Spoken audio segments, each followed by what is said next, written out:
Hello and welcome to the Evolutionary Service Group we're going to talk about. And this is the first of two parts on a discussion on financial services. We'll start off by talking about the principle of sharing. We don't know what currency will be in the Aquarian Era, but the Financial Service Group, as the Tibetan master also calls it, will work with the Aquarian principle of sharing. The principle of sharing revolves around the sharing of material wealth, money, and resources. Principle of sharing is about not hoarding or being greedy with the possession of money, but to understand that to spend or share is understood as an energy and rhythm to be employed. This enables divine intent to come forward and for creativity to thus ensue. They will see money as a valuable potential energy to be shared for the benefit of all humanity and will directionalize money, resources, and commerce to create an economic system to facilitate equality and abundance. The issue is not just about distribution of funds and resources, but to invest in and create more wealth or abundance in a responsible and non-reckless manner. The Financial Service Group in the Aquarian Era, which includes financiers, economists, and investors, they will preeminently work with the spiritual principle of sharing at the soul level. Servers of this group may see money as energy and know it has little to do with the form side. The server sees money as a valuable potential energy to be shared for the benefit of all humanity. And from the service worker's understanding, all goods and services may or may not be shared equally, as units within a system may or may not have the same exact need. Therefore, money should be shared appropriately and not squandered, hoarded, or deflected for personal or selfish purposes. Principle of sharing is an expression of the soul, and it only works when there is a firm grounding in soul values. For the world's materialistic cultures, monies are largely in the hands of the wealthy and the greedy, who are only interested in fulfilling their own needs by gratifying desires on every possible level, such as luxury items and other forms of excitement or escape. The money spent daily for these items is in the billions of dollars. By not sharing their wealth, they are tying up the flow of money, inhibiting the principle of sharing, and in the long run, inhibiting the plan from materializing. Eventually, financiers of this service group will acknowledge how wealth and resources are used and made available for the physical world for both good and evil purposes. A deeper understanding will be about how money can be used by the world service workers for hierarchical purposes. Let's talk about now the redistribution of wealth. For individuals, groups, families, corporations, and nations, wealth has been accumulated through success in business investment and ventures. There's no judgment on making money. The question here is whether the wealth is shared or invested in projects that benefit people, the environment, or the nation, and for offsetting the greedy and selfish accumulation of wealth and power. There are exceptions about how wealth is used. We'll talk about several groups here, such as Impact, IMPACT. It is a group made up of billionaires who have signed a pact to invest parts of their fortunes into projects that have moral commitment to improving the lives of others. The Impact organization tracks the financial performance and social impact of members' investments. Other groups, such as Responsible Wealth Project, are made up of business leaders, investors, and inheritors who believe that growing inequity is not in our best interest, nor in the best interest of society. After Bill Gates of Microsoft accumulated his vast wealth, he offset his image of being greedy with he and his wife founding the Bill and Melinda Gates Foundation. The organization provides funding for ending poverty, creating opportunities for education, and establishing health and wellness clinics in some of the poorest areas of the world. The results they achieve are generally not possible through government action. In addition, there are organizations and small banks at the grassroots level that provide microloans to entrepreneurs in Asia and Africa for eliminating poverty, such as Women's Microfinance Initiative. In 2006, Muhammad Yunus was awarded the Nobel Peace Prize for pioneering this movement. The question here is about a reorientation of attitude with a shift toward a more constructive avenues of using wealth to aid some of the most pressing needs of humanity. The service worker sees money as an energy which can make or break a project and help fulfill the hierarchical plan. One example would be to demonstrate and teach the public how to divert funds used for selfish purposes to those projects that desperately need the funds for those in need of food, shelter, and medical assistance. In another example, the Financing for Development conference held in Addis Ababa, Ethiopia in 2015 helped to reallocate funds for promoting a sustainable future. Their statement of purpose is, our goal is to end poverty and hunger and to achieve sustainable development in the three dimensions through promoting inclusive economic growth, protecting the environment, and promoting social inclusion. This alone will go a long way for improving relationships between individuals, cultures, and nations as projected by the United Nations 2030 Agenda Sustainable Development Project. You can see more of this information the United Nations Sustainable Development Knowledge Platform. The website is sustainabledevelopment.un.org. Changing awareness around investment and funding can involve crowdfunding. This is a relatively recent idea in the internet age where people can finance a project, venture, or individuals simply by sending money over the internet. Its purpose is for helping to raise money for a project. Other ways include Kickstarter, Patreon, and GoFundMe. With the coming Aquarian Era, the financial service group will directionalize money of the economy for the benefit of all kingdoms, that is, the animal, the plant, and the mineral, and to other evolutionary service groups, and into activities that uplift all fields of human activity. This aligns with the concept of awakening humanity and into setting objectives to spend money in ways that will ultimately improve human relations between all nations and provide a basis for peaceful coexistence with the world's environment. To make this a reality, servers in this group will work with the law of supply and demand, make available the resources while providing spiritual insight and selfless concern for helping to uplift the underprivileged and protecting the environment. Members of the financial service group should consider how money is directed and that an economic system is devised to facilitate equality and abundance. The issue is not just about distribution of funds and resources, but to invest and create more wealth and abundance in a responsible and non-reckless manner. Economists will recall monies were poorly and recklessly invested, and this contributed to the Great Recession in 2007, which impacted nations around the world. Currently, the world's riches, including mineral, oil, food production, agriculture, and fresh waters, are mostly controlled by the wealthy and power-hungry who use these resources as leverage points. For moving into the Aquarian Era, an equitable system can be worked out so that all members of humanity mutually benefit from the world's riches as per their needs. With regards to food distribution, such a system would have to consider the existing climatic conditions and how it affects people in certain regions around the world, especially where crop failures occur.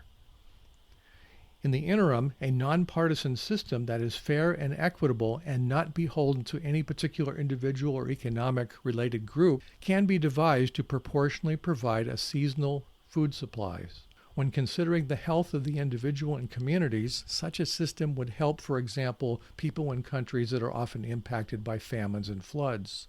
This shift in understanding will go a long way toward moving the world's economies to a spiritual foundation and improving human relationships.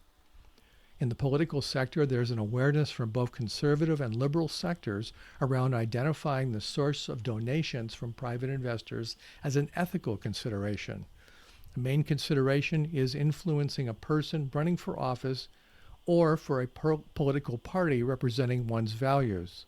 In the United States, this is represented as dark money. And this relates to the concept of bringing full accountability and transparency of investment of funds in the political and economic systems. Let's turn now to ethical leadership in finance and economy. The success of the world's economy is made up of corporations and small businesses that conduct their business by practicing ethical leadership and behavior in business. Ideally, companies transact their business by enacting principles of honesty, fairness, equality, dignity, diversity, and practicing individual rights, while simultaneously making monetary gains. These principles create trustworthy corporate citizens or companies and employees that operate an ethical culture within the organization. By enabling these values, this facilitates right human relations. This is happening at numerous organizations such as the Bank of America, Wells Fargo, Desert Financial Credit Union, IBM, Deere & Company, Apple, Electronic Arts, and broadly in many firms within the IT industry. A foundation for ethical leadership within a company is to organize its structure around values and team building. This fosters a sense of community and team spirit within the organization. When ethical principles and values guide the leaders, they are able to define goals and get everybody on board toward fulfilling these goals. These are not just goals that benefit the entire organization, this also results in the individual employee also making genuine efforts to achieve personal goals for themselves within the company. An ethical leader will regularly discuss the values such as honesty and integrity and right behavior that need to be practiced toward all people within the organization. This is often defined within a vision or a mission statement. With this focus, the values they place on themselves and employees and throughout the organizations will ensure that this is consistent understanding across the organization for conducting day-to-day business. Let's turn now to the tasks of the financial service group. They provide the most practical and interesting from the standpoint of development of the present world situation and modern conditions. As esotericists, we will view it as a subjective understanding which involves the right understanding of spiritual application of money. From Alice Bailey's book, Externalization of the Hierarchy, the Tibetan master DK says, the task to be undertaken by this group is to study the significance of money as directed and appropriated energy. This direction of force produces concretization, and the work is then in the field of magical endeavor. So the financial service group will work with the energies and forces which express themselves through the interchange and the values of commerce.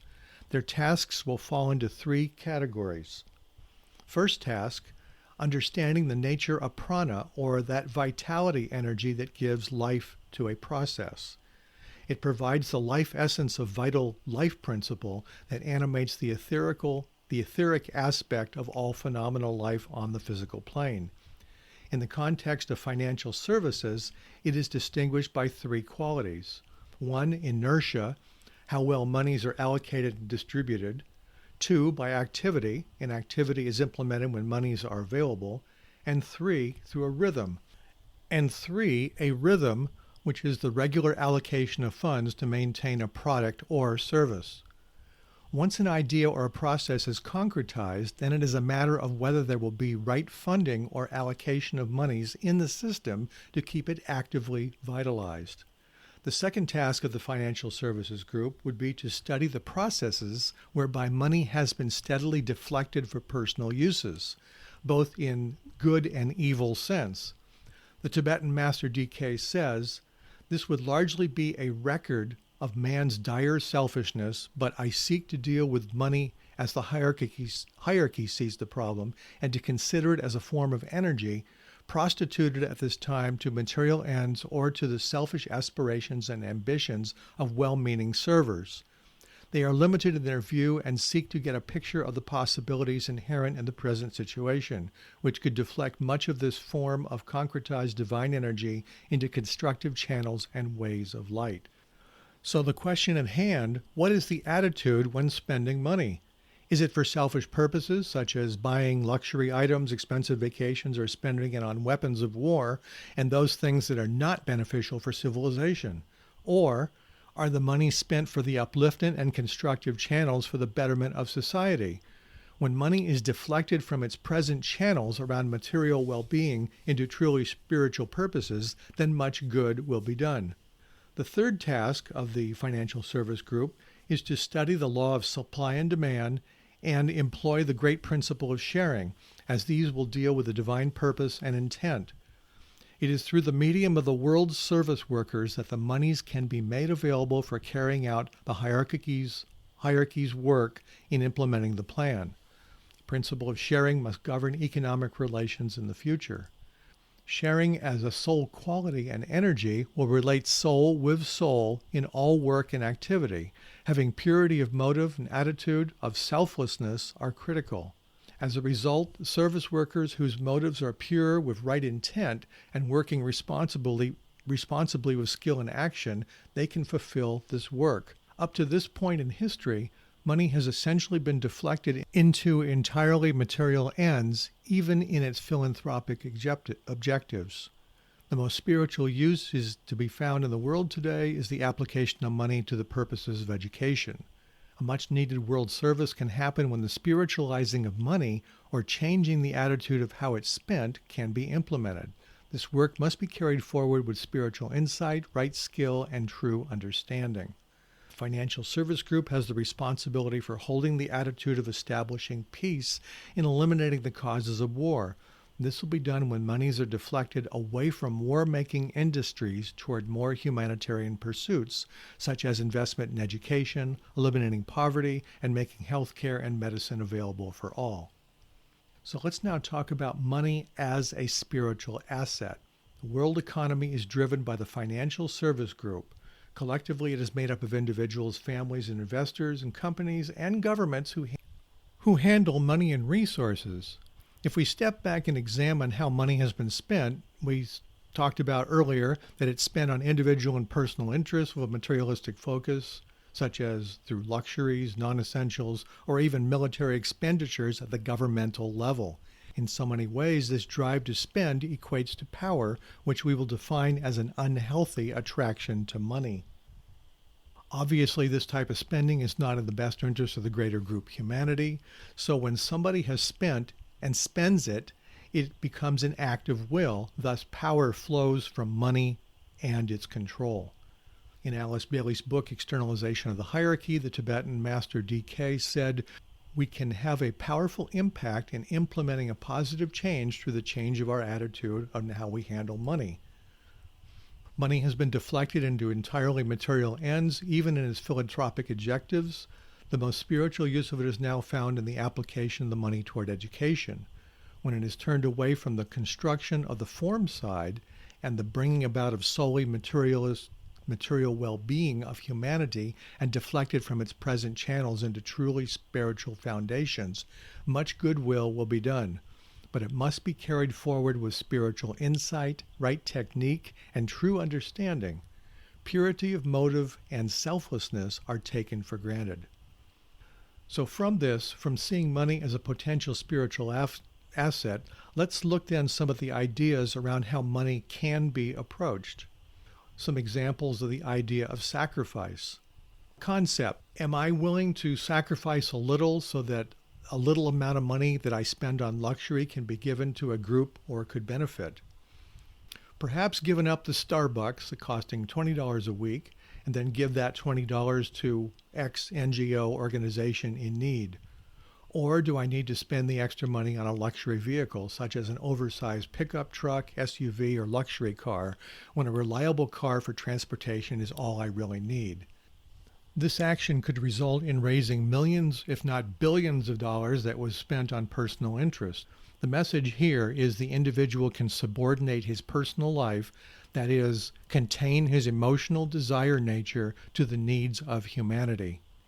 The concept: today we have the thought form of spending on military expenditures, the weapons of war, gun industry, for example. So the message here would be the higher use is to see money as a thought form energy. And you might say or think, I consciously choose to deflect monies away from violence and separation, but toward education, healthcare, the arts, or even diplomacy. Another concept is to fund groups and organizations where you receive spiritual sustenance and training. Thereby, you are contributing toward the upliftment of civilization. The message are you are working or you're aligned in where your values are in right relation with the group and according to your means and your beliefs. In esotericism, we work with the law of redemption. With our discussion on sacrifice, we ask, what is being redeemed?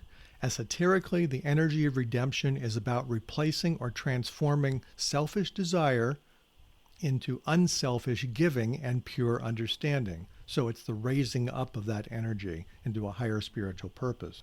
At the individual level, we can ask, are all the parts of my emotional desire nature sacrificed or redeemed? Am I giving up X, whatever, like the example of the Starbucks, so that money can be given to an organization instead? Here, money is concretized into a thought form or energy. The energies of selfishness, greed, and emotional desire are redeemed or replaced with selflessness and pure reasoning. This thinking process enables the concept of the right use of money. So now we'll turn to the reorienting money towards spiritual work. In today's worldly terms, a discussion about the right use of will and the money is about power, control, and influence. For years, the concept of endless spending and economic growth as an indicator of well-being in the economy are in question. Here, a government, an economic bloc, or a wealthy individual or group can use money as a thought form energy to buy or control property, goods, and services. This use of money is generated from the lower mental nature, and at its core, capitalism has historically rewarded powerful individuals and those with money and expense of the disadvantaged, or the poor, or the lacking in resources. Regarding the right use of money, the Tibetan master D.K. says in Alice Bailey's book, The Reappearance of the Christ, the time has now come when money must be reevaluated and its usefulness channeled into new directions.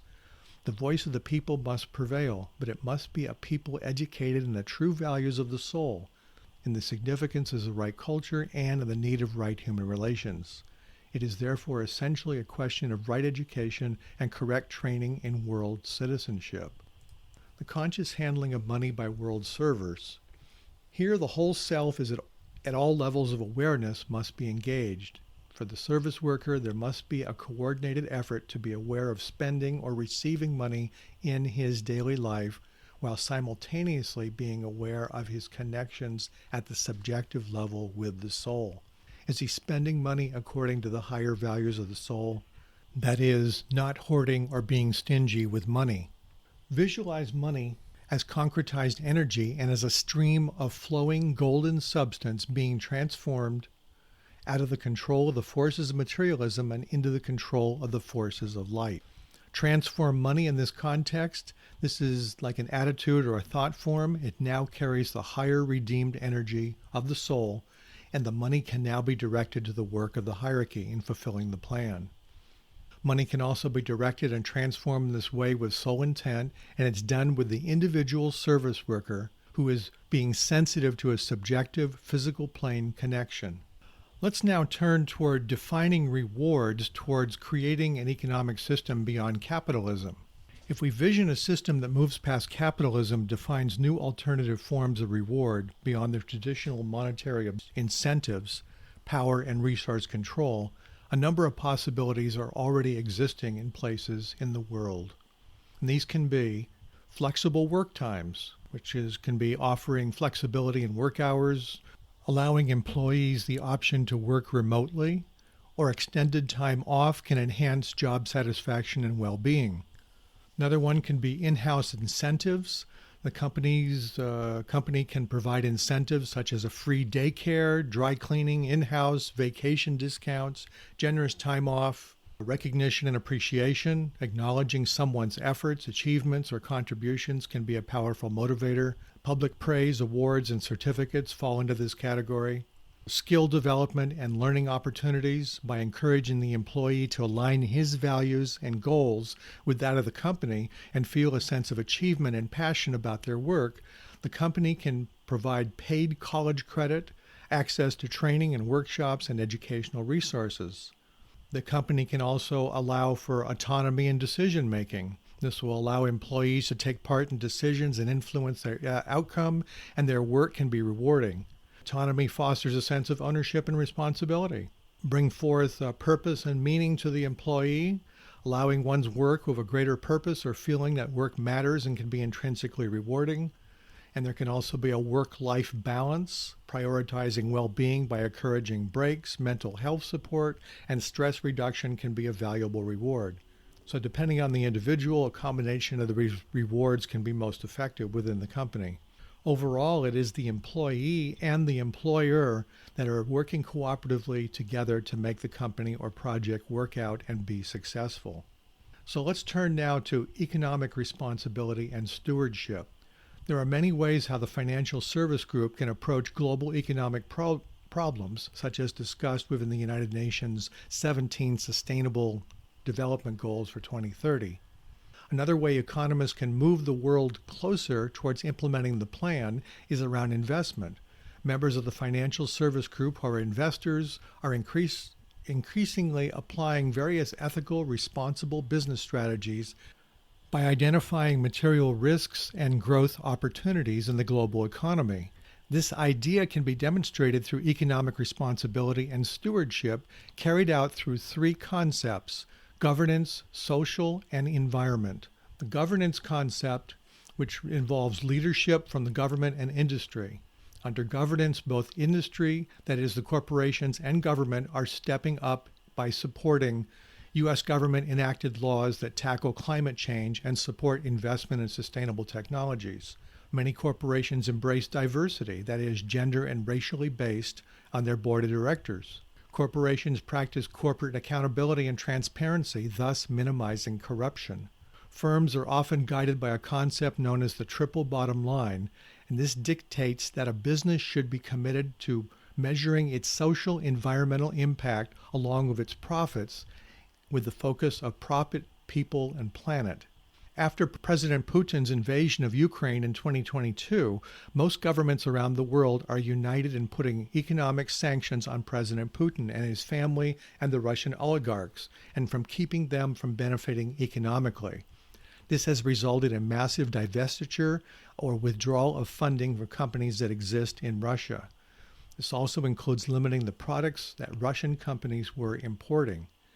In this example, the condemnation and sanctions against Putin for his aggression is a strong comment on the widely recognized need for a nation or nations to act ethically in supporting democracy and human rights. An early precedent of sanctioning nations and corporations that do harm to the social fabric of society or environment occurred in the 1980s when companies withdrew from South Africa. In an effort to end apartheid, this action impacted the South African economy. In this example, economic sanctions were levied against companies aligned with apartheid. This placed a significant pressure on the South African government that helped end apartheid and ultimately upholding human rights. The second concept around economic governance and stewardship is called social, and it involves communities and local entrepreneurs. The social concept is around innovation and how a business should be run. Corporate heads place emphasis on initiative, efficacy, self-reliance, and equal opportunity. In many cases, progressive companies involve their employees in profit sharing, holding true to the company's vision and responsibility in being good corporate citizens toward the environment.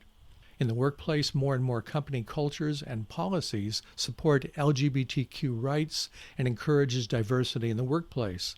They have policies in place protecting workers against sexual misconduct and pays fair wages to minorities and women. Companies such as this are gradually influencing mainstream society and supporting the concept of practice values of acceptance, inclusiveness, and right human relations. Companies are operating with an ethical supply chain, or cause-related marketing is also called, by investing money in products and services that are supporting the environment. In agriculture, they buy organic or non-GMO products from a particular local company or label. For other products, they encourage the buying of those that do not destroy habitats, rainforests, or endanger animals. For the jewelry industry, buy only non-conflict or non-blood diamonds or gems. Shifting control of resources, such as land, ownership, and community. Here, loans are provided to finance community land trust and towards cooperatives and nonprofit organizations. This initiative creates housing that is permanently affordable to people with lower incomes. Microloans, as we mentioned before, are available to people in the underpeopled and disadvantaged countries. Microcredit is an extension of the very small loans to impoverished borrowers who typically lack collateral, steady employment, or a verifiable credit history. It is designed to support entrepreneurship and alleviate poverty. So we recommend reading. There's a book by Gordon Davidson and Corinne McGoughlin called Spiritual Politics, and it is and there's more details about microloans and the new possibilities for an economic system. The third concept in economic responsibility and stewardship is environment. And this is an overarching theme that encourages companies to be socially and environmentally responsible.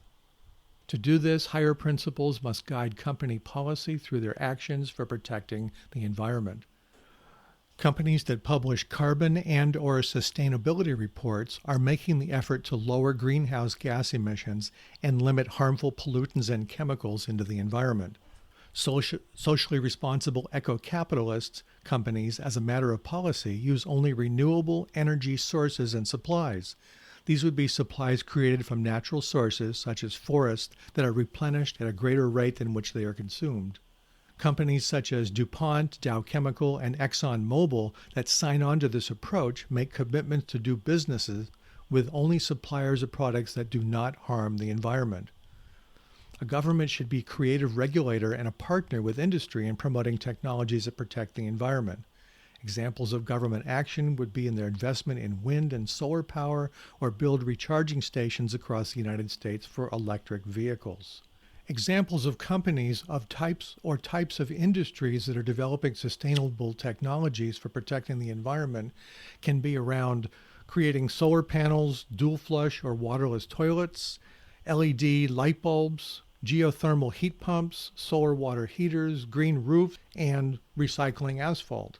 Talk about pollution in world's oceans. The plastic accounts for billions of tons of waste and harms sea turtles, whales, seabirds, fish, and coral reefs. In this example, local communities and conservation organizations in countries around the world, they clean up beaches to protect species such as turtles' habitats. Plastic is collected and it's recycled and in some cases repurposed by companies making products and packaging from ocean plastic. Companies can be incorporating the Valdez Principles, named after Exxon oil spill in 1989 in Alaska. It is a code for asking companies to protect the environment, minimizing waste, and using natural resources in a sustainable way to be responsible for any damages caused by their activities. Greenpeace, as an independent NGO, it focuses its campaigns on worldwide issues such as climate change, deforestation, overfishing, commercial whaling, genetic engineering, and anti-nuclear issues. Greenpeace uses direct action through public protests, lobbying, and research to achieve its goals. And their work raises environmental issues to public knowledge and influences governments and private industry globally. This concludes the discussion of the Financial Services Group, Part 1 of 2.